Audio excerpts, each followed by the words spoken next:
এবার এয়ার ইন্ডিয়ার বিমানে বোমাতঙ্ক, থাইল্যান্ডের ফুকেটে জরুরি অবতরণ। ফুকেট দিল্লিগামী বিমানে বোমাতঙ্ক, 156 জন যাত্রী নিয়ে দিল্লি আসছিল বিমানটি। এই মুহূর্তের বড় খবর, থাইল্যান্ডের ফুকেটে জরুরি অবতরণ বিমানের।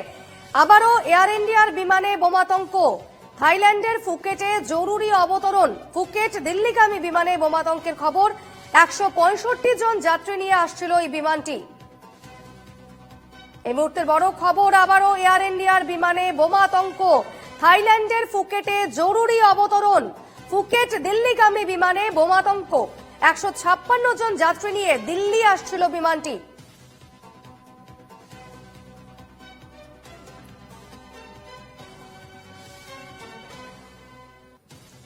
এই মুহূর্তের বড় খবর, আবারও এয়ার ইন্ডিয়ার বিমানে বোমাতঙ্ক, থাইল্যান্ডের ফুকেটে জরুরি অবতরণ বিমানটির।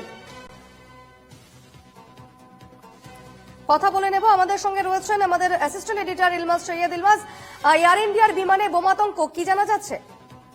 দেখো, যেটা জানা যাচ্ছে ফ্লাইট AI379, এই ফ্লাইটটি এয়ার ইন্ডিয়ার ফ্লাইট। এই ফ্লাইটটি আজ সকাল 9:30টার সময় ফুকেট এয়ারপোর্ট থেকে উড়েছিল। এর গন্তব্য ছিল নিউ দিল্লি।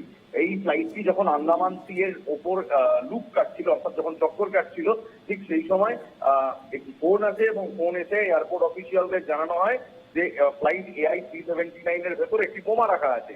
এটি বোমাতঙ্কর ফোন আছে। ঠিক তক্ষুনি পাইলটকে খবর দেওয়ার পরেই পাইলট এটা এমার্জেন্সি ল্যান্ডিং করায়। আবার ফিরে গিয়ে ফুকেট এয়ারপোর্টেই এই ফ্লাইটটা এক্সটেন্ড করানো হয়। 156 জন প্যাসেঞ্জার ছিলেন ফ্লাইটে, সবাইকে ইভ্যাকুয়েট করা হয়। যে মুহূর্তে ফুকেট আইল্যান্ডে আবার এই ফ্লাইটটা ল্যান্ড করে, ঠিক সেই সময় যা যা সিকিউরিটি প্রোটোকল হয় সমস্ত সিকিউরিটি প্রোটোকল শুরু করে দেওয়া হয়। সমস্ত প্যাসেঞ্জারকে প্লেন থেকে এসকর্ট করে নামিয়ে দেওয়া হয়। তারপর জানা যায় যে ফ্লাইটে তেমন কোনো বোম নেই, কলটি ভুয়ো ছিল, এটি ভুয়ো বোমাতঙ্ক। তবে যেহেতু গতকালকে এয়ার ইন্ডিয়ার এই বিমান দুর্ঘটনা হয়েছে, তারপর আবার সেই এয়ার ইন্ডিয়ার একটি ফ্লাইটে এমন একটি পুরো কল এসেছিল, পুরো ফোন এসেছিল, বোমাতঙ্কের ফোন এসেছিল। এই অফিসিয়ালসরা কোনো রকম চান্স না নিয়ে যেটা প্রসেস করা সেই প্রসেস করেছে। এই ভুয়ো কল সম্পর্কে কি জানা যাচ্ছে? এয়ার ইন্ডিয়া কর্তৃপক্ষের তরফ থেকে এই বিষয়ে কিছু জানানো হয়েছে? এয়ার ইন্ডিয়া কর্তৃপক্ষ কিংবা এওটি এখনো পর্যন্ত, এওটি মানে হচ্ছে এয়ারপোর্ট অথরিটি অফ থাইল্যান্ড, তাদের পক্ষ থেকে এখনো এই ভুয়ো কল কে করেছিল, কেন করেছিল এই সম্বন্ধে কোনো তথ্য জানানো হয়নি। বেশ, অবশ্যই খবরে নজর থাকবে। ধন্যবাদ ইলমাস।